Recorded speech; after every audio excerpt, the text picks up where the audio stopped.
மிச்சமான பொருள் தானே கொண்டு வெளியே போட்டுரு. அதெல்லாம் யார் சாப்பிடுறா? ஃப்ரிட்ஜுக்குள்ள வச்சு சாப்பிடுறது இந்த மாதிரி இந்த காலகட்டத்துல என்ன ஒரு பொருள், என்ன மிச்சமான சமையல், என்ன பொருள் இருந்தாலும் ஃப்ரிட்ஜ்ல ஸ்டோர் பண்ணு, காலையில சூடு பண்ணு, சாப்பிடு. அந்த மாதிரிதான் போயிட்டு இருக்கு. பட் அந்த காலத்துல அப்படி கிடையாது.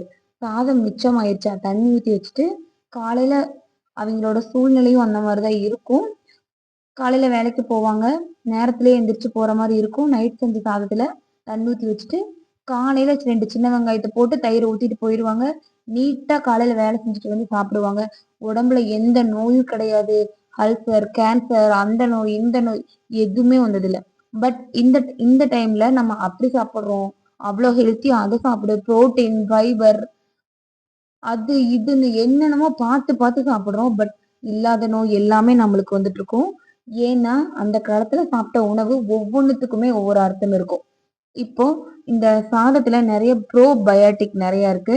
இது கூட நல்ல பாக்டீரியா, லாக்டிக் அமிலம் இது எல்லாமே சேர்ந்து தயிர் நம்ம ஆட் பண்ணி சாப்பிட்டு வர்றதுனால குடல் புற்றுநோய்ன்னு சொல்லுவாங்க, கேன்சர். அது இந்த டைம்ல இந்த பீரியட்ல நிறைய பேர்த்துக்கு வருது.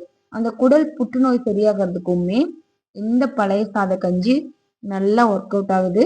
இது இப்போ ரிசர்ச்ல கூட நம்ம கண்டுபிடிச்சு சொல்லியிருக்காங்க. கேன்சர் பேஷண்ட்டுக்கு இதை கொடுத்து பர்சன்டேஜ் கம்மியாயிருக்கு. நார்மலா இருக்கிற பீப்புள்ஸ்க்கு இதை கொடுத்ததுனால அவங்களுக்கு இருக்கிற நார்மலான ப்ராப்ளம் எல்லாமே கம்மியாயிருக்கு. இது இவங்க தான் சாப்பிடணும், சாப்பிடக்கூடாது அப்படின்னு இல்லவே இல்லை. எல்லாருமே சாப்பிட்டு வரலாம். இதைய சாப்பிடக்கூடாது அப்படின்னு பார்த்தா நுரையீரல் சம்பந்தப்பட்ட ஒரு ப்ராப்ளம் இருக்கிறவங்க, கோல்டு, காஃப் இரும்பிட்டே இருக்காங்க, அந்த மாதிரி சைனஸ் ப்ராப்ளம் அந்த மாதிரி இருக்குது அப்படின்னா மட்டும்தான் சாப்பிடக்கூடாது. மித்தபடி எல்லாருமே சாப்பிடுற ஒரு நல்ல உணவு தான் இந்த பழைய சாத கஞ்சி. இதை தயிர் ஊத்தி சாப்பிட்டு 2 சின்ன வெங்காயம் மட்டும் தினம் சாப்பிட்டோம்னா அவ்வளோ சத்தாவும் இருக்கும், டேஸ்டியாவும் இருக்கும். யாரெல்லாம் இதை சாப்பிடுறீங்க அப்படின்னு சொல்லி நம்ம சேனல்ல கமெண்ட் பண்ணுங்க. தேங்க்ஸ் ஃபார் வாட்சிங்.